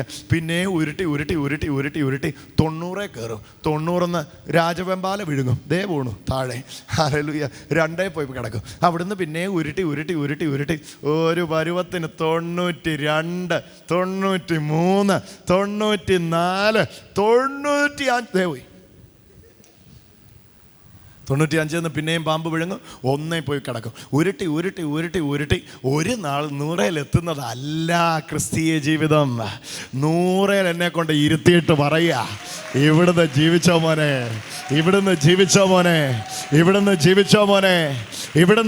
മോനെ. യേശുവിനെ വിശ്വസിച്ചപ്പോഴേ, യേശുവിനോടൊപ്പം എന്നെ ഉയർത്തെഴുന്നേൽപ്പിച്ച് സ്വർഗത്തിൽ ഇരുത്തിയിട്ട് താഴെ ഭൂമിയിൽ വിട്ടിരിക്കുന്ന ജീവിതമാണ് ക്രിസ്തീയ ജീവിതം. കൂടെ ഒരു കാര്യം പറയുന്നതിൽ എനിക്ക് ലജ്ജയില്ല, അത് എല്ലാവരുടെയും ഉള്ളത്തിൽ എഴുതണമെന്നാണ്. സാധാരണ നാം കേൾക്കുന്ന മെസ്സേജുകളെ ഞാൻ കുറ്റപ്പെടുത്തുകയല്ല, ഓരോരുത്തർക്ക് കിട്ടിയ കൃപയ്ക്കൊത്തവണ്ണം അവരവർ ശുശ്രൂഷിക്കുന്നു. പക്ഷേ വലിയൊരു അപകടകരമായ ഒരു യാഥാർത്ഥ്യം, അപകടകരമായ ഒരു വിഷയം ഈ മെസ്സേജുകളിൽ ആൾക്കാരുടെ ഉള്ളത്തിൽ വീഴ്ത്തപ്പെടുന്നു. കർമ്മമാർഗേന മോക്ഷം എന്ന ആശയം, കർമ്മത്തിലൂടെ രക്ഷ എന്ന ആശയം. ഇതിനു വേണ്ടി അത് ചെയ്യേ, കമ്മലൂര്, മാലയൂര്, ഇതിനു വേണ്ടി ഷേവ് ചെയ്യുക, ഇതിനു വേണ്ടി പ്രത്യേക രീതി വസ്ത്രം ധരിക്കുക, ഇതെല്ലാം ദൈവം നോക്കും. കുറ്റിത്താടി പോലും പാടില്ല, ഓക്കെ, മീശയുടെ അഗ്രം പോലും പാടില്ല. കൃതാവിൻ്റെ നീളമൊക്കെ ദൈവം നോക്കും. കൃതാവിൻ്റെ നീളം നോക്കിയിട്ട് ദൈവം രക്ഷ തരും. എൻ്റെ പൊന്നെ, കർത്താവ് ഭൂമി വന്ന് തുടങ്ങിയത് ബാർബർ ഷോപ്പല്ല, സഭയാണ്. എത്ര പേര് മനസ്സിലാക്കുന്നത് അറിയില്ല. ഹല്ലേലൂയ. നോ, ഇത് എനിക്ക് മീശ പഠിച്ചാൽ കിട്ടുമായിരുന്നെങ്കിൽ എന്തിനാ മുന്നേ കർത്താവ് ഇവിടെ വന്നേ? ഞാൻ മീശ പഠിച്ചങ്ങ് നേടിയാൽ പോരായിരുന്നോ? ഇത് ഞാൻ കമ്മലൂരിയ കിട്ടുമായിരുന്നെങ്കിൽ കർത്താവ് എന്തിനാ ഇവിടെ വന്ന് ഈ കഷ്ടം അനുഭവിച്ചേ? ഞാൻ കമ്മലൂരി അങ്ങ് നേടിയാൽ മതിയായിരുന്നല്ലോ. ഇത് അതുകൊണ്ടൊന്നും കിട്ടുന്നതല്ല, യേശുവിൻ്റെ ക്രൂശിലെ പ്രവൃത്തിയിലുള്ള വിശ്വാസത്താൽ കിട്ടുന്നതാ. ഇതാ സത്യ സുവിശേഷം. ഇതിനൊരു കർമ്മവും ഇല്ല. ഒരു ഹല്ലേലൂയ പറഞ്ഞേ. Hallelujah, hallelujah. ഇതിന് യാതൊരു കർമ്മവും ഇല്ല. ഇത് വിശ്വാസ മാർഗമാണ്. എൻ്റെ നീതിമാൻ വിശ്വാസത്താൽ ജീവിക്കുമെന്ന് പറഞ്ഞ ജീവിതമായത്. ഈ ജീവിതത്തിലേക്ക് നിങ്ങൾ വന്നത് യേശുവിൻ്റെ ജീവനെ സ്വീകരിച്ചത് കൊണ്ടാണ്. ഇത് ഇവിടെ ഞാൻ വ്യക്തമായിട്ട് പറയാം, സുവിശേഷത്തിൻ്റെ ഗ്രാഫ് താഴേന്ന് മേളിലോട്ടല്ല. റിയൽ ക്രിസ്ത്യൻ ലൈഫ് ശ്രദ്ധിച്ച് കേൾക്കുക. ഞാൻ ഈ ദിവസങ്ങൾ ഒത്തിരി ടെലിവിഷൻ ചാനലുകളൊക്കെ സംസാരിച്ചിരുന്നു, ഇൻ്റർവ്യൂവിലും ഒക്കെ സംസാരിച്ചിരുന്നു. ക്രിസ്തീയ ജീവിതത്തിൻ്റെ ഗ്രാഫ് താഴേന്ന് മേളിലോട്ടല്ല, മേളിന്ന് താഴേക്കാണ് എന്ന് പറഞ്ഞാൽ മനസ്സിലാവുന്നുണ്ടല്ലോ. സ്വർഗത്തിൽ ഇരുത്തപ്പെട്ട ശേഷം താഴെ ഭൂമിയിൽ ഡ്യൂട്ടിക്ക് വേണ്ടി വിടപ്പെട്ടവരാണ് നിങ്ങൾ. അവിടുന്ന് ഇങ്ങോട്ട് വന്നവരാ, അല്ലാതെ ഇവിടുന്ന് ഉരുട്ടി പാമ്പ് വിഴുങ്ങി പിന്നെയും ഉരുട്ടി പിന്നെയും പാമ്പ് വിഴുങ്ങി ഒരു നാൾ അവിടെ ചെല്ലുന്നവരല്ല നിങ്ങൾ. യേശുവിൻ്റെ കൂടെ പുതിയ ജീവിതം. കരമടിച്ച് ഒന്ന് കർത്താവിന് മഹത്വം കൊടുത്ത് ഒന്ന് സ്വീകരിക്കാൻ തുടങ്ങിക്കുക ആ ജീവിതത്തെ. ഹല്ലേലൂയ. ഇതിനായിട്ടാ സുവിശേഷം അറിയിച്ചേ. എന്തിനു വേണ്ടിയാ സുവിശേഷം അറിയിച്ചേ? അതവിടെ വായിക്കുന്നത്. ഇതിനായിട്ടാ സുവിശേഷം അറിയിച്ചേ. എന്തിനായിട്ടാ സുവിശേഷം അറിയിച്ചേ? നാം ദൈവത്തെ പോലെ ആത്മാവ് സംബന്ധമായി ദൈവത്തിനൊത്തവണ്ണം ജീവിതം ചെയ്യേണ്ടതിന് തന്നെ 3 അർത്ഥങ്ങളാണ് അവിടെ കൊടുത്തിരിക്കുന്നത്. ദൈവത്തിനൊത്തവണ്ണം, ദൈവപ്രസാദമുള്ള ജീവിതം നയിക്കേണ്ടതിന് തന്നെ, ദൈവത്തെ പോലെ. ഇത് പഴക്കച്ചവടക്കാരൻ്റെ വഞ്ചനയല്ല, സുവിശേഷത്തിൻ്റെ സത്യമാണ്. കേട്ടോ, ഒന്നുകൂടെ ഞാൻ ആവർത്തിക്കാം. ഇത് ഏതനി വന്ന പഴക്കച്ചവടക്കാരൻ്റെ വഞ്ചനയുടെ ലാഞ്ചന ചേർന്ന വാക്കുകളല്ല. ഇത് സത്യവാനായ യേശുവിൻ്റെ സുവിശേഷത്തിൻ്റെ സത്യമാണ്. പുഞ്ചിരിക്കുന്ന മുഖത്തിൻ്റെ വഞ്ചനയുടെ ലാഞ്ചനയല്ല ഈ സുവിശേഷത്തിൽ പ്രകടമായിരിക്കുന്നത്. കബളിപ്പിച്ച കള്ളനായ സാത്താൻ്റെ കപടതന്ത്രമല്ല ഇത്. സുവിശേഷത്തിൽ വിശ്വസിക്കുന്നവന് ഒരു ജീവൻ കിട്ടും. ദൈവത്തിൻ്റെ സ്റ്റാൻഡേർഡിലേക്ക് ഉയർത്തിക്കൊണ്ടുപോകുന്ന ജീവൻ.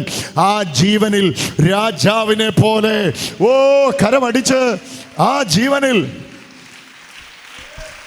തുടങ്ങി ആ കൃപ ഇവിടെ വ്യാപരിച്ചുകൊണ്ടിരിക്കുന്നു. ആ അഭിഷേകം ഇവിടെ വ്യാപരിച്ചുകൊണ്ടിരിക്കുന്നു. ഇത് പറയുമ്പോൾ തന്നെ അത് വ്യാപരിച്ചുകൊണ്ടിരിക്കുന്നു. കർത്താവേ എന്ന് വിളിച്ച് ആ ജീവനെ സ്വീകരിക്കാൻ തുടങ്ങിക്കോ. ഇതിനായിട്ട് ആ സുവിശേഷം അറിയിച്ചേ. ഏതിനായിട്ട് ആ സുവിശേഷം അറിയിച്ചേ? നാം ദൈവത്തിനൊത്തവണ്ണം, ഞാൻ ദൈവത്തിനൊത്തവണ്ണം, ദൈവത്തെ പോലെ എൻ്റെ ആത്മാവ് ദൈവത്തെ പോലെ, ദൈവം ആത്മാവായതുകൊണ്ട് ആത്മാവിലുള്ള ദൈവത്തെ പോലെ ഞാൻ ജീവിക്കേണ്ടതിനാ എന്നെ സുവിശേഷം അറിയിച്ചേ. ഹല്ലേലൂയ. കരമുയർത്തി എന്നോടൊന്ന് പറഞ്ഞു സുവിശേഷം. എന്നോട് ചേർന്ന് പറ സുവിശേഷം. 2 കരം ഉയർത്തി പറഞ്ഞാട്ടെ.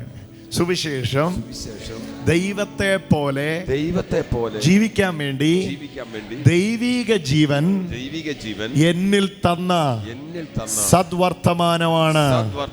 പോരാ. കരങ്ങൾ ഉയർത്തിക്കൊണ്ട് പറയുക. 2 കരങ്ങൾ ഉയർത്തിക്കൊണ്ട് പറയുക. സുവിശേഷം ദൈവത്തെ പോലെ ജീവിക്കാൻ, ദൈവത്തിന്റെ ജീവനെ സ്വീകരിച്ച് ജീവിക്കാൻ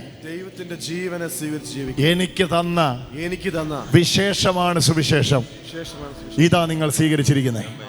ഇതിൽ കുറഞ്ഞൊന്നും പിടിക്കല്ലേ കേട്ടോ. ഇതിനായിട്ടാ മരിച്ചവരോടും, ഒന്ന് പറഞ്ഞോ, ഇതിനായിട്ടാ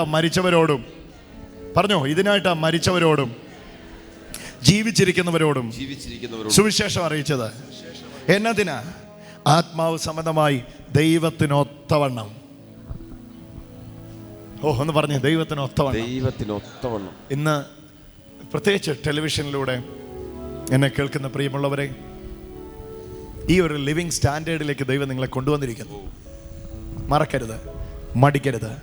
ഈ തലത്തിൽ നിന്നുകൊണ്ട് ഇന്നു മുതൽ ഈ ക്രിസ്ത്യൻ ലൈഫ് എൻജോയ് ചെയ്യാൻ തുടങ്ങിക്കോണം. ഈ ക്രിസ്തീയ ജീവിതം ആസ്വദിക്കാൻ തുടങ്ങിക്കോണം. ഏത് തലത്തിൽ നിന്നുകൊണ്ടാണെന്നറിയോ? ദൈവത്തെ പോലെ. ദൈവം പറയുമ്പോൾ എന്തൊക്കെ ഉണ്ടാകുമോ അതുപോലെ ആധരം കൊണ്ട് പറഞ്ഞ് സൃഷ്ടിക്കാൻ അധികാരമുള്ളവരാക്കി സുവിശേഷം നിങ്ങളെ മാറ്റിയിരിക്കുന്നു. മാറ്റും എന്നല്ല, മാറ്റിയിരിക്കുന്നു. ഇന്ന് തന്നെ നിങ്ങളുടെ വീട്ടിൽ, നിങ്ങളുടെ സാഹചര്യത്തിൽ ഇതിനെ ഒന്ന് എക്സസൈസ് ചെയ്യാൻ തുടങ്ങിക്കാട്ടെ. ബിസിനസ്സിനെ നോക്കി വിളിച്ചു പറഞ്ഞാട്ടെ. നിങ്ങൾ ആഗ്രഹിക്കുന്നത് വിളിച്ചു പറഞ്ഞാട്ടെ. കാണാൻ കൊതിക്കുന്ന വിളിച്ചു പറഞ്ഞാട്ടെ. നിങ്ങളുടെ നാവിന് സൃഷ്ടിക്കുന്ന അധികാരമുണ്ട്, സൃഷ്ടിപ്പിൻ്റെ അധികാരമുണ്ട്. നിങ്ങൾ വിളിച്ചു പറഞ്ഞാൽ അതുപോലെ സംഭവിക്കും. കാരണം സുവിശേഷത്തിലൂടെ സുവിശേഷത്തിൻ്റെ നിലവാരത്തിലേക്ക് നിങ്ങളെ കൊണ്ടുവന്ന് എത്തിച്ചിരിക്കുന്നു. അത് വേറൊന്നുമല്ല, സുവിശേഷത്തിൻ്റെ നിലവാരം യേശുവിൻ്റെ നിലവാരമാണ്. യേശുവിനൊത്തവണ്ണം എന്നെ നിങ്ങളെ എത്തിച്ചിരിക്കുന്നു. അതിൽ വളരുവാൻ പരിശുദ്ധാത്മാവ് ഈ സുവിശേഷത്തിൻ്റെ സന്ദേശം നിങ്ങളെ കേൾപ്പിച്ചിരിക്കുന്നു. അതിൽ വളരുവാനായി ഒരു നിമിഷം നമ്മെ വിധേയപ്പെടുത്താം. 2 കരങ്ങൾ ഉയർത്തിക്കൊണ്ട് നമുക്ക് ഒരുമിച്ച് പ്രാർത്ഥിക്കാം. വേണമെങ്കിൽ ദൈവസന്നിധിയിൽ എഴുന്നേറ്റ് നിൽക്കുവാൻ താല്പര്യമുള്ളവർക്ക് എഴുന്നേറ്റ് നിൽക്കാം. നാം ഒരുമിച്ചൊന്ന് പ്രാർത്ഥിക്കുവാനായി പോകുകയാണ്. ഈ പ്രാർത്ഥനയുടെ സമയത്ത് അനേകം മക്കളുടെ മേൽ ദൈവശക്തി പാഞ്ഞിറങ്ങുന്ന മിനിറ്റുകളാണിത്. മരണം മാറി ജീവൻ വ്യാപരിക്കുന്ന മിനിറ്റുകളാണിത്. അക്ഷരാർത്ഥത്തിൽ ദൈവീക ജീവന്റെ അഭിവൃദ്ധി ഓരോ കുടുംബങ്ങളിലേക്കും വ്യാപരിക്കുന്ന മിനിറ്റുകളാണിത്. കർത്താവേ എന്ന് വിളിച്ച് സുവിശേഷത്തിനകത്തുള്ള ജീവനെ സ്വീകരിക്കുവാൻ ടെലിവിഷനിലൂടെ ആകട്ടെ എന്നെ കേൾക്കുന്നവർ എഴുന്നേറ്റ് നിന്നാട്ടെ സ്വസ്ഥാനങ്ങളിൽ നാം ഒരുമിച്ച് ഇപ്പോൾ പ്രാർത്ഥിക്കുവാനായി പോകുകയാണ്. ഞങ്ങളുടെ പ്രിയ കർത്താവേ, ഈ വചനം ഞങ്ങൾക്ക് ഉറപ്പ് തരുന്നു. ജീവിച്ചിരിക്കുന്നവരെയും മരിച്ചവരെയും ഒരേ സുവിശേഷം 2 കൂട്ടരെ അറിയിച്ചത്. ഞങ്ങൾ പാപസംബന്ധമായി മരിച്ചവരായി, പാപത്തിന് മരിച്ചവരായി, ദൈവത്തിന് ദൈവീക ജീവനെ സ്വീകരിച്ച് ജീവിക്കുന്നവരാകാൻ വേണ്ടിയാണ് ഈ സുവിശേഷം ഞങ്ങളെ അറിയിച്ചതെന്ന് ഇപ്പോൾ ഞങ്ങൾ വിശ്വസിക്കുന്നു. ഈ സുവിശേഷം കേൾക്കുവാൻ ഭാഗ്യം സിദ്ധിച്ച ഞങ്ങൾക്കായിട്ട് കർത്താവിന് നന്ദി പറയുന്നു. ഈ സുവിശേഷം ഞങ്ങളെ അറിയിച്ചവർക്കായിട്ട് ഈ സമയത്ത് ഞങ്ങൾ നന്ദി പറയുന്നു. ഈ സുവിശേഷത്തിന്റെ കേന്ദ്രബിന്ദുവായി യേശുവിൻ്റെ പൂർത്തീകരണ പ്രവൃത്തിക്കായി, കുരിശിലെ ത്യാഗ മരണത്തിനായി, ദിവ്യ ബലിക്കായി നന്ദി യേശു. ഇന്ന് ഈ വചനം സംസാരിച്ചു കൊണ്ടിരിക്കുമ്പോൾ തന്നെ ദൈവത്തെ പോലെയുള്ള ജീവിതം, ദൈവത്തിനൊത്തവണ്ണമുള്ള ജീവിതം എനിക്ക് അന്യമാണ് എന്ന് ചിന്തിക്കുന്നവർ അവർ തിരിച്ചറിയട്ടെ, സുവിശേഷം അവരെ പൊക്കിയെടുത്ത് ഈ തട്ടിൽ നിർത്തിയിരിക്കുന്നു എന്ന തിരിച്ചറിവിനാൽ എൻ്റെ മക്കൾ നിറയട്ടെ. അതിനായിട്ട് നന്ദി. ഈ സമയത്ത് തന്നെ രോഗികൾ കൂട്ടമായിട്ട് സൗഖ്യമാവട്ടെ. ഇന്ന് രോഗത്തെ നോക്കി ചിലരെങ്കിലും വിളിച്ചു പറയട്ടെ, ഞാൻ സ്വർഗീയനാകയാൽ ഈ ഭൗമിക രോഗത്തിന് എൻ്റെ മേൽ വാഴുവാൻ അധികാരമില്ല. സ്വർഗത്തിൽ ഇരുത്തപ്പെട്ടവനായി ദൈവം എന്നെ സൃഷ്ടിച്ചതുകൊണ്ട് എൻ്റെ ശരീരത്തെ ഞാൻ യേശുവിൻ്റെ നാമത്തിൽ സൗഖ്യമാക്കുന്നു എന്ന് പറഞ്ഞുകൊണ്ട് വിളിച്ചു പറയുക. സൗഖ്യങ്ങൾ വ്യാപരിക്കട്ടെ. ധാരാളം കൃപ ഈ പ്രഭാതത്തിൽ, ഈ രാത്രിയിൽ നിന്റെ മക്കളുടെ മേൽ ചൊരിഞ്ഞിറങ്ങി വരുമാറാകട്ടെ. അതിനായിട്ട് നന്ദി, യേശുവിൻ നാമത്തിൽ തന്നെ. കരങ്ങളെ രണ്ടും ചേർത്തടിച്ച് സർവശക്തന്. ചേച്ചി വരിക, വരിക. എന്താ നിങ്ങളുടെ പേര്? ആനന്ദി. ആനന്ദി. ആനന്ദി. ആനന്ദി. മകളെ, നീ അവിടെ നിൽക്കുമ്പോൾ യേശു നിന്നെ ചൂണ്ടിക്കാണിച്ചിട്ട് പറഞ്ഞു, ഈ മകളുടെ തലയുടെ ഈ 2 സൈഡിലും ഒരു ഒരു ഒരു പ്ലെയർ വെച്ച് അമക്കുന്നത് പോലെ, ഒരു വസ്തു വന്ന് അമക്കുന്ന പോലെ, ഒരു വസ്തു വന്നിങ്ങനെ ഇടിക്കുന്ന പോലെ അതികഠിനമായ വേദന ഇവിടെ ഉണ്ട് എന്ന് കർത്താവ് വെളിപ്പെടുന്നു. ശരിയാണോ ഞാൻ ഈ പറയുന്നത്? എത്ര വർഷമായി ഇത് ആരംഭിച്ചിട്ട്? എത്ര വർഷമായി? ചെറുപ്പം മുതലുണ്ട്. ഓ മകളെ, യേശു നിന്നെ സൗഖ്യമാക്കുക. ഇപ്പോൾ തന്നെ കർത്താവ് എന്നോട് പറയുന്നു, നിങ്ങളുടെ ഈ ചമയില്, വയറ്റില്, വയറിനടിയില്, ഈ സൈഡിൽ നിന്ന് ദാ ഒരു ഓറഞ്ചിൻ്റെ അത്രയും വലിപ്പമുള്ള ഒരു കട്ടി, ഒരു മുഴ യേശു വലിച്ചു പറിച്ചു കളയുന്നു. ഓ, ഈ മകളുടെ മേൽ ദൈവശക്തി അടിക്കുന്നു. ഓ, ആണ്ടേ, ആ ബാധ ഒഴിഞ്ഞു പോകുന്നു. ഇറങ്ങിപ്പോ, ഇറങ്ങ. ഇതാ വിട്ടു പോകുന്നു. നിങ്ങൾ കണ്ടോണം. ഈ ശരീരത്തിൽ നിന്ന് ഇളകി പോവാ. ക്രൂശിൽ ചൊരിഞ്ഞ രക്തത്താൽ അഴിഞ്ഞു പോട്ടെ. ഓ, അഴിഞ്ഞു പോട്ടെ. ഇങ്ങോട്ട് മാറ്റിപ്പിടി. ഇറങ്ങുക അത്. നിങ്ങൾ കണ്ടേ അത്. ആ പിശാച് ഇറങ്ങുക ആ ശരീരത്തിൽ നിന്ന്. ആ സാത്താൻ ഇറങ്ങുക ആ ശരീരത്തിൽ നിന്ന്. ആ അന്ധകാര ശക്തി ആ ശരീരത്തിൽ നിന്ന് ഇളകുക. നിങ്ങൾ കണ്ടോ കർത്താവിന്റെ നാമത്തിന്റെ ആ മഹത്വം ഈ ശരീരത്തിലേക്ക് വ്യാപരിച്ചുകൊണ്ടിരിക്കുക. സാത്താനെ മതി, ഈ മകൾക്ക് സർജറി വേണ്ട. സർജറി വേണ്ട. ക്രൂശിൽ ചൊരിഞ്ഞ രക്തം ഇവളെ മതിയായതാണ് വിടുവിക്കാൻ. ഈ മകളെ മതിയായതാണ് വിടുവിക്കാൻ. ഇറങ്ങി വാ.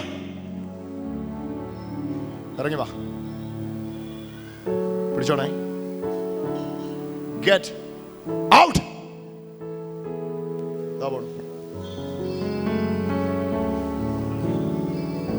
അഴിഞ്ഞു പോവുക.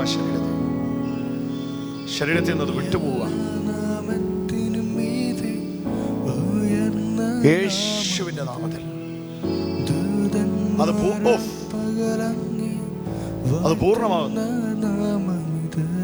പൂർണ്ണമാകുന്നു കേട്ടോ.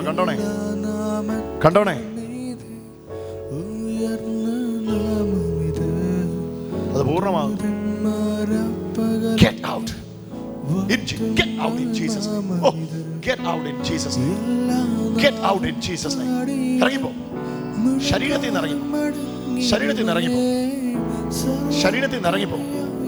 വലിയ രക്ഷ വ്യാപരിക്കും. Get out.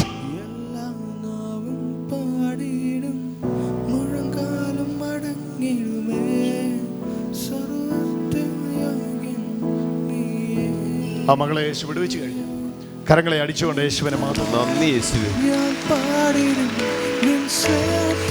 എത്ര നാളായി ഈ വയറ്റിൽ ഇത് പ്രത്യക്ഷപ്പെട്ടിട്ട്? 3 വർഷമായിട്ടുണ്ട്. 3 വർഷമായി. അതിങ്ങനെ തൊടുമ്പോ അറിയാം. എൻ്റെ മകളെ ഓറഞ്ചിന് അത്രയും വലിപ്പം ഉണ്ടായിരുന്നല്ലേ? യേശുനാഥൻ അതിനെ എടുത്തു കഴിഞ്ഞു. വിശ്വസിക്കുക. കർത്താവ് അതിനെ എടുത്തു കഴിഞ്ഞു. യേശുവിന്റെ കരം ഇപ്പോൾ തന്നെ വ്യാപരിച്ച്. ഇവരെ കൊണ്ടുപോയി ഒന്ന് ടെസ്റ്റ് ചെയ്തിട്ട് വന്നേ. എന്നാ പേര് പറഞ്ഞേ? ആനന്ദി. തമിഴാണോ? തമിഴ് താനേ. ആനന്ദി നോക്കിയോ? ഉണ്ടോ അവിടെ? ഇല്ല. വേദന ഉണ്ടായിരുന്നതിന്? വേദനയില്ല. കരങ്ങളെ അടിച്ചുകൊണ്ട് യേശുവിനെ മഹത്വം കൊടുക്കുക. ഓറഞ്ച്.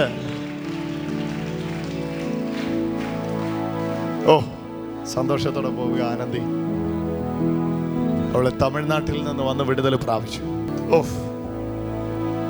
ഈ മകളുടെ നട്ടല് സൗഖ്യമാകുന്നതായിട്ട് കർത്താവിനെ കാണിക്കുന്നു. നിനക്ക് വിശ്വസിക്കാൻ കഴിയുമെങ്കിൽ ഇപ്പോൾ തന്നെ ചൂഴ്ന്നിറങ്ങുന്ന ദൈവശക്തി അടിച്ചുകൊണ്ടിരിക്കുന്നു.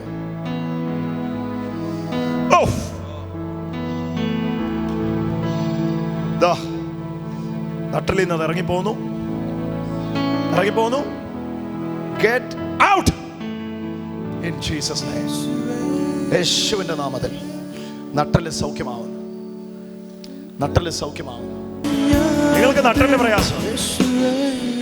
5 ദിവസമായിട്ട് ഭയങ്കരമായ വേദനയാണ്. അതെന്നാ പറ്റിയതാ? എനിക്ക് നേരത്തെ ഡിസ്കിന് അകൽച്ചയുള്ള ഡോക്ടർ പറഞ്ഞതാ. ഞാൻ ട്രീറ്റ്മെൻ്റ് ഒന്നും നടത്തിയിട്ടില്ല. പക്ഷേ ഇപ്പോൾ ഈ 5 ദിവസം കൊണ്ട് എനിക്ക് ഇരിക്കാൻ പറ്റുന്നില്ല. ഭയങ്കര വേദന. വീട്ടിൽ കരച്ചില്ല. ചേച്ചിയമ്മയൊക്കെ വന്നാൽ തടവി തരുന്നത് എനിക്ക്. എൻ്റെ മകളെ, അത് യേശുനാഥൻ എടുത്തു മാറ്റിയിരിക്കുന്നു. നിന്നെ സ്വതന്ത്രയാക്കിയിരിക്കുന്നു. കർത്താവിന്റെ രക്തം നിന്നെ വിടുവിച്ചിരിക്കുന്നു. ഇപ്പൊ ഒന്ന് നോക്കിക്കേ. കുനിഞ്ഞ് നിവർന്ന് നോക്കിക്കേ. പല ആവർത്തി ഒന്ന് ചെയ്ത് നോക്കിക്കേ.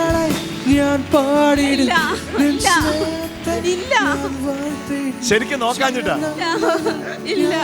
കരങ്ങളെ അടിച്ചുകൊണ്ട് യേശു സൗഖ്യമാക്കുന്നു. മോളെ യേശു എന്ന് വിളിച്ചോ നീ? അവിടെ കർത്താവിന്റെ സ്പർശനം അവിടെ മേൽ നടന്നുകൊണ്ടിരിക്കുന്നു. അവള് സൗഖ്യമായിക്കൊണ്ടിരിക്കുന്നു. ഒരു നിഴൽ ആ ശരീരത്തിൽ നിന്ന് ഒഴിയുന്നു.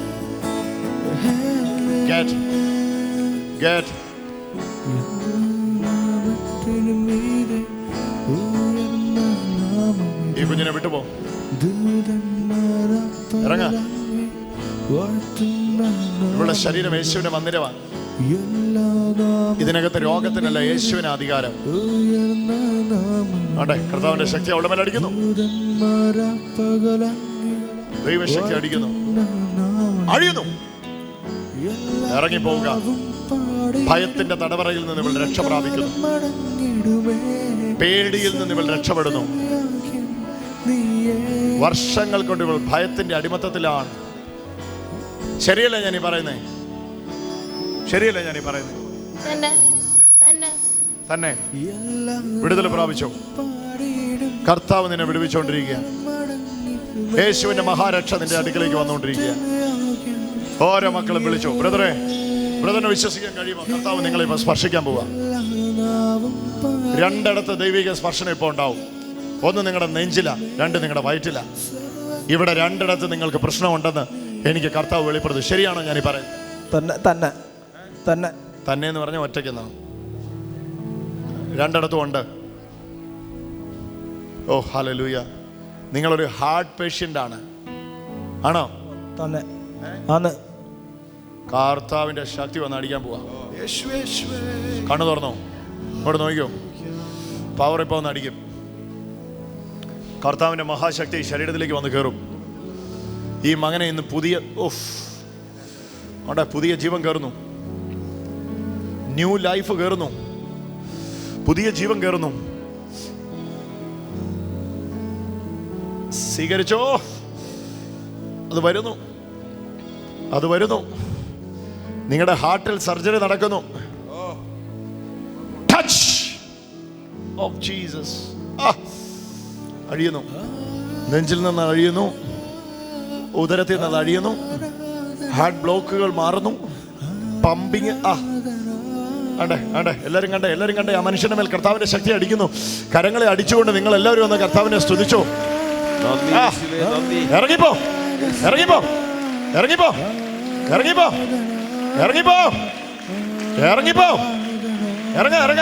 ഇറങ്ങ.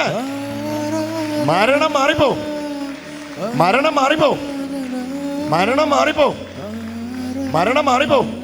ഈ നെഞ്ചിലേക്ക് ദൈവശക്തി അടിച്ചോണ്ടിരിക്കുക. മരണം മാറിപ്പോ. അറ്റാക്ക് വന്ന് ചാകേണ്ടവനല്ലത്. ഉയർത്തെഴുന്നേറ്റ ഒഴിയുന്നു. ആ ബാധ ഒഴിയുന്നു. Get out. Come out. പുറത്തു വാ. വലിയ ദൈവശക്തി ഈ ഒരു പോർഷനെ മുഴുവൻ വ്യാപരിച്ചുകൊണ്ടിരിക്കുക. ഇവിടേക്ക് വ്യാപരിച്ചുകൊണ്ടിരിക്കുന്നു. വിളിച്ചോ, ഇപ്പൊ യേശുവേ എന്ന് വിളിച്ചോ. കർത്താവിന്റെ മഹാശക്തി അടിക്കുക കേട്ടോ. ഉദരത്തിലേക്ക് അത് കയറുക.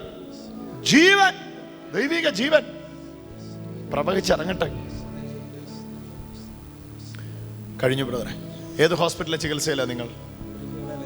മെഡിക്കൽ കോളേജിൽ. ഏത് medical college? Thiruvananthapuram medical college. Thiruvananthapuram medical കോളേജിലായിരുന്നു. TV കൂടെ കണ്ടാണ് വന്നത്. നിങ്ങൾ സൗഖ്യമായി. ഹാർട്ട് ബ്ലോക്കിനെ യേശു തുറന്നു കഴിഞ്ഞു. യേശുവിൻ്റെ നാമം 24 വർഷം കൊണ്ട് നിങ്ങളുടെ നട്ടലിന് പ്രയാസമുണ്ടോ? ഉണ്ട്. ഒരൊറ്റ മിനിറ്റ് കൊണ്ട് അത് സൗഖ്യമായി കഴിഞ്ഞു. വളഞ്ഞു, നിവർന്നു. പല ആവർത്തി ചെയ്തു. മുട്ടും മടങ്ങാതെ നിലത്ത് കൈകുത്തിക്കോ. മുട്ടൊട്ടും മടങ്ങാതെ നിലത്ത് കൈകുത്തിക്കോ. മുട്ട് ഫുള്ള് ഉള്ളിലോട്ട് പോട്ടെ. ഇങ്ങനെ കുത്തിക്കോ. കുത്താൻ പറ്റുന്നില്ല. ഹല്ലേലൂയ. എനിക്ക് കുത്താൻ പറ്റുന്നില്ല.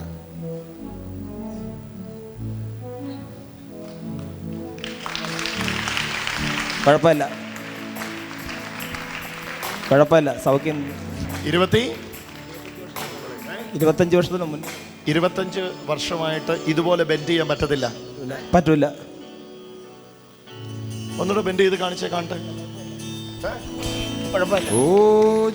കുഴപ്പമില്ല.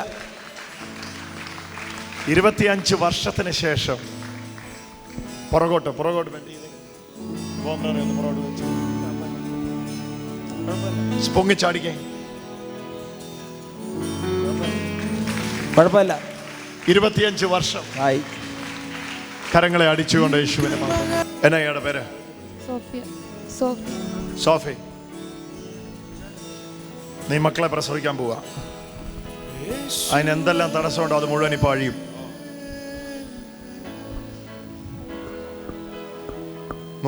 മൂന്ന് വിഷയങ്ങൾ ഇവിടെ ശരീരത്തിലുണ്ട്. ഒന്ന് ഒവേറിയൻ സിസ്റ്റാണ്. ഓവറിയിൽ കുട്ടിക്കുരുക്കൾ സിസ്റ്റുകളുണ്ട്. നമ്പർ 1. നമ്പർ 2, ഹോർമോൺ ഇംബാലൻസ് ഈ ബോഡിയിലുണ്ട്. Hormonal imbalance.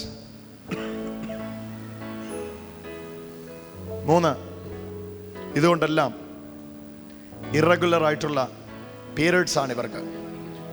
ഇത് 3 ഈ സമയത്ത് സൗഖ്യമാകുന്നു. യേശുനാഥൻ സൗഖ്യമാകുന്നു. സ്വീകരിച്ചോ. അവളെ പിടിച്ചോണം. അവളുടെ മേൽ ദൈവശക്തി അടിച്ചോണ്ടിരിക്കുക. കർത്താവിൻ്റെ വലിയ മഹത്വം അടിച്ചോണ്ടിരിക്കുക. ശക്തി ഇറങ്ങാൻ പോവാണ്. ശക്തി ഇറങ്ങാൻ പോവാണ്. Touch of Jesus. ഓ, ടച്ച് ഓഫ് ജീസസ്. ഈ മകൻ്റെ മേലേക്കും അത് അടിക്കട്ടെ. തലമുറകൾ പുറത്തു വരട്ടെ. സന്താന പുഷ്ടിയുള്ളവരായിട്ട് ഇവർ പെരുകട്ടെ. ഇതാ ഈ ശരീരത്തിൽ നിന്ന് ഇളകി തുടങ്ങി. ഈ മകളുടെ മേൽ നിന്ന് വിട്ടുപോയി തുടങ്ങി. കർത്താവ് ഈ മകളെ വിടുവിച്ച് തുടങ്ങി. കർത്താവിൻ്റെ മഹാരക്ഷ ഈ മകളുടെ മേൽ അടിച്ച്. കണ്ണടച്ചോ. യേശുവേ എന്ന് വിളിച്ച് പ്രാർത്ഥിച്ചോ. വിളിച്ചു പ്രാർത്ഥിച്ചോ. യേശുവേ എന്ന് വിളിച്ചോ. ശക്തി കയറിക്കൊണ്ടിരിക്കുക.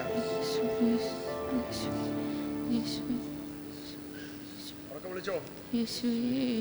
എല്ലാവരും വിളിച്ചോ.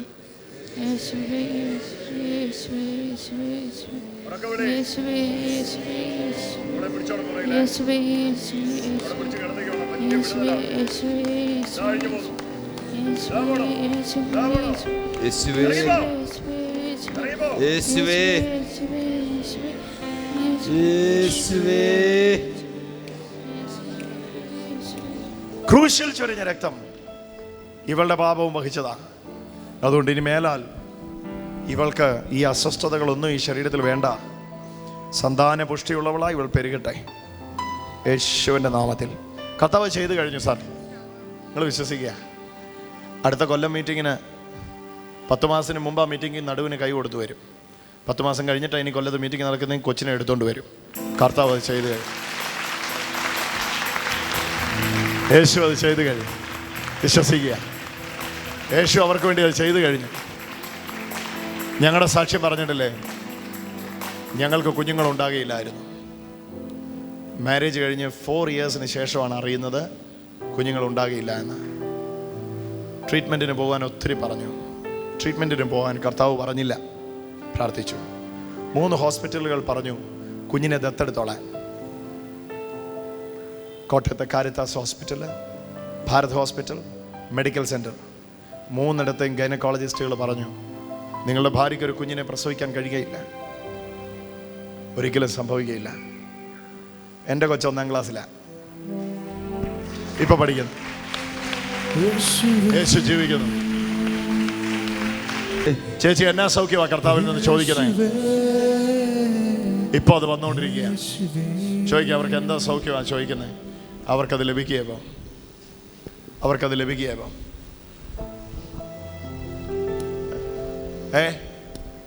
വീട്ടിലത് വരികയായപ്പോൾ അത്ഭുതത്തിൻ്റെ പ്രവൃത്തി അവരുടെ വീട്ടിലേക്ക് പുറപ്പെടുക.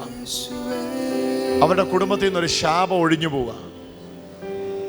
അവരുടെ വീട്ടിൽ നിന്നൊരു കേഴ്സ് ഒഴിഞ്ഞു പോവുക. അവരുടെ വീട്ടിൽ നിന്നൊരു ശാപം ഒഴിഞ്ഞു പോവുകയാണ്. ഇങ്ങോട്ട് കൊണ്ടുവന്നിട്ടവരെ